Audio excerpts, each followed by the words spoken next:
સુરત એસઓજીએ 120 ગ્રામ MD drugs સાથે એક આરોપીને ઝડપી પાડ્યો।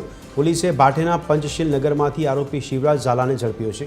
આરોપી પાસેથી 12 લાખનું એમડી ડ્રગ્સ ઝડપાયું, સાથે રોકડા રૂપિયા 16 લાખ તથા 2 લોડેડ પિસ્તોલ પણ મળી આવી।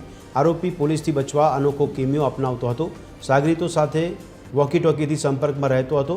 આરોપીએ ઘરની બહારથી સીસીટીવી કંટ્રોલ રૂમ ઊભો કર્યો। ઘરેથી મેઇન રોડ સુધી 25 સીસીટીવી લગાવી કંટ્રોલ રૂમ ઊભો કર્યો હતો।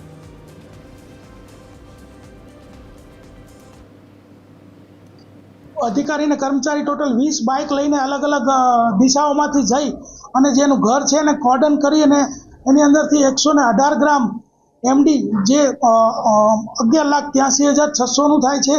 તે ઉપરાંત એના 2 મોબાઈલ ફોન પછી 2 લોડેડ પિસ્ટલ મળી આવેલ છે તથા 4 વોકી ટોકી અને ટોટલ 16 લાખ રોકડા રૂપિયા જે છે મળી આવેલ છે। એના વિરુદ્ધમાં એને અટક કરી અને ધોરણસર કાર્યવાહી કરવામાં આવેલ છે। તે ઉપરાંત તેની પાસેથી માલ જે લઈ જતો હતો એવો મોહસિન છત્રી જે છે તેને પણ ધરપકડ કરેલ છે। ઇમરાન ગડ્ડી છે જેનું નામ ખોલેલું છે ને જે વોન્ટેડ છે, તથા જે માલ છે મુંબઈથી વિનોદ વર્મા પાસેથી લાવતો હતો તેનું પણ જે નામ છે તે એફઆઈઆરમાં ખોલેલ છે।